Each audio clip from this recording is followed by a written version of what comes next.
দর্শক এই মুহূর্তে সাংবাদিকদের সঙ্গে কথা বলছেন স্বরাষ্ট্র উপদেষ্টা। আমরা সরাসরি চলে যাচ্ছি সেখানে। এই জন্য আমাদের এটা জনবল বাড়ানো এবং তাদের সরঞ্জাম বাড়ানো দরকার, এইগুলি ব্যাপারে তাদের সাথে আলাপ হয়েছে। আর এখানে আমার মেইন আছে এখানে আমি এর আগে একবার আসছিলাম, আসার আগে আমি একবার দেখে গেছিলাম যে তাদের 3 তলা থাকার জায়গা আছে, বাট তাদের ওয়াশরুম নাই, গোসল করে। ওই জিনিসে আমি একটা অর্ডার দিয়েছিলাম যে একটা করে দাও, আজকে দেখলাম এটা তারা করছে। এই জন্যে আজকে এখানে আসার উদ্দেশ্য। শোনেন আমি বলি, নির্বাচনটা শুধু আইন শৃঙ্খলা বাহিনীর উপরে নির্ভর করে না। নির্বাচনের একটা ওয়ান স্টেক হলো, একটা হলো আইন শৃঙ্খলা বাহিনী, আর একটা হলো আমাদের প্রশাসনে যারা কর্মকর্তা আছেন তারা, আরেকটা আছে হলো আমাদের ইলেকশন কমিশন, আর একটা হলো কি জানি আরও একটা আছে ইলেকশন কমিশন। তারপরে হলো আরেকটা আছে যে আমাদের যারা এই পার্টিগুলি যারা অংশগ্রহণ করে তারা। এখন ধরেন ইলেকশন কমিশনের উপরে নির্ভর করে এই পুলিং অফিসার, প্রিজাইডিং অফিসার, এটা তারা নিয়ন্ত্রণ করে। তারপরে ধরেন যে রিটার্নিং অফিসার, তারপরে অন্যান্য দিকের যে প্রশাসন থেকে আসে, আইন শৃঙ্খলাটা আমরা দেখি। তারপরে হলো মেইন পার্টি হলো যারা ইলেকশন করতেছে। এখন ইলেকশনটার জন্য সবচেয়ে বেশি প্রস্তুতি দরকার যারা ইলেকশনে পার্টিসিপেট করবে তাদের। আমাদের প্রস্তুতি ঠিক আছে, সবাই প্রস্তুতি যদি হয়, 4টার প্রস্তুতি একসাথে হলে কোনো অসুবিধা, আমাদের প্রস্তুতি কোনো ঘাটতি নেই। আপনারা দেখতেছেন, আপনাকে নিরাপত্তা তো দিতে পারতাছি।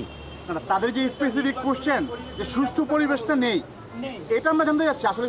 এইগুলি হলো মানে রাজনীতিতে অনেক অনেক কথা বলে, এটা তাদেরও জিজ্ঞেস করতে পারেন।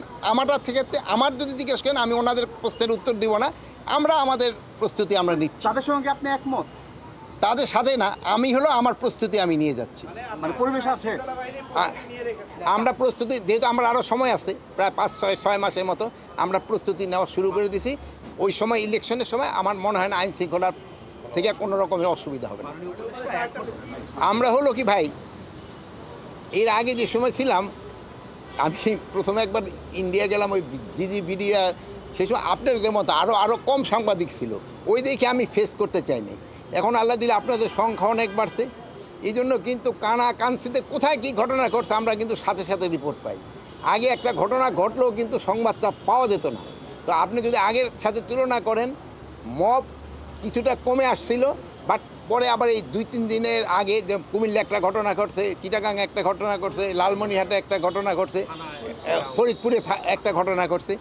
বাট এগুলি যেন ভবিষ্যতে আর না ঘটে, এই জন্য কিন্তু আমরা প্রপার অ্যাকশন নিচ্ছি এবং এটার সাথে যারা যারা জড়িত তাদের বিরুদ্ধে কিন্তু ব্যবস্থা নেওয়া হচ্ছে।